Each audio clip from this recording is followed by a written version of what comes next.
Arizona is classified currently as a moderate potential, where we would expect the average concentration in a home to be between 2 and 4 picocuries per liter.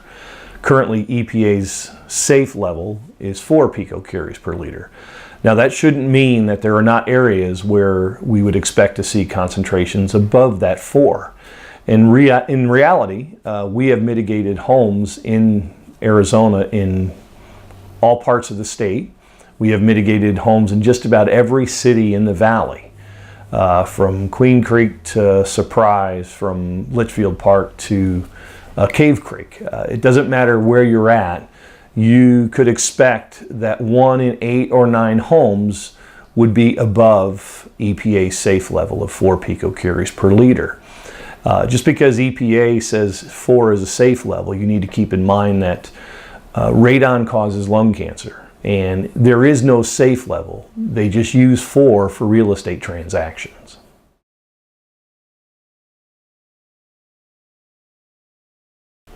Radon is indiscriminate when it comes to the foundation type. Many misnomers are that radon only occurs if you have a basement. And currently, we have an issue with testing homes here in Arizona that only have basements. It's not a basement issue. It's not a crawl space issue. It's not a slab on grade issue. It's an all of the above issue.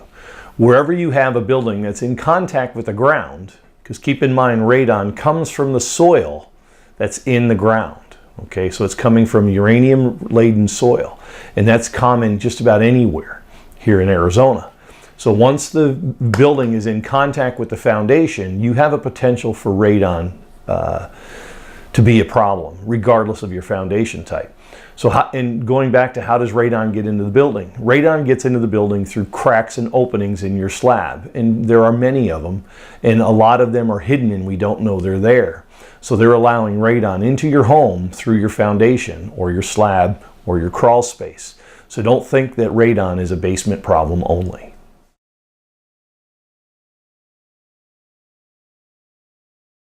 So radon enters the home primarily through cracks and openings in your slab. Most concrete has cracks in it, so it can come up through those cracks in the concrete.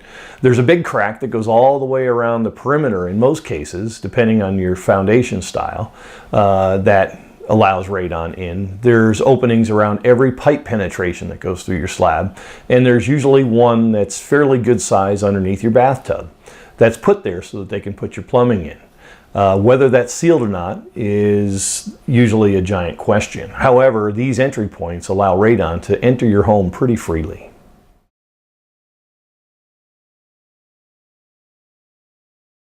Well, the answer to that is absolutely yes.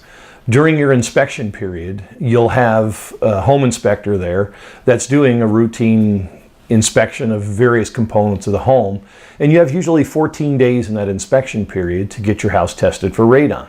The tests themselves take 2 to 4 days, can be done by a licensed or certified radon testing company, and a lot of times your home inspector can do that for you or provide those services.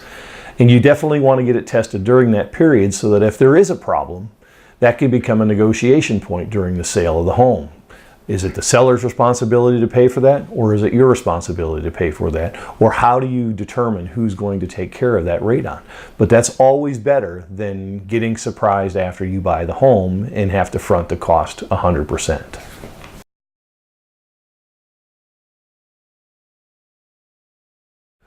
So if you decide to buy or build a new house, radon can still be an issue. There are techniques called radon-resistant construction that can be utilized to make the home safe after construction. And it's much cheaper to do it during construction. And studies show that actually newly constructed homes or recently constructed homes have a much tighter building envelope, which tends to increase the incidence of radon intrusion into the homes because they exert more suction on the soils below them, where older houses tend to breathe more with the outside air. So if you're going to build a new house, I highly recommend you reach out to a radon professional and have them assist the architect or the construction company, which generally has very little experience with radon, and have them design a radon resistant construction style house.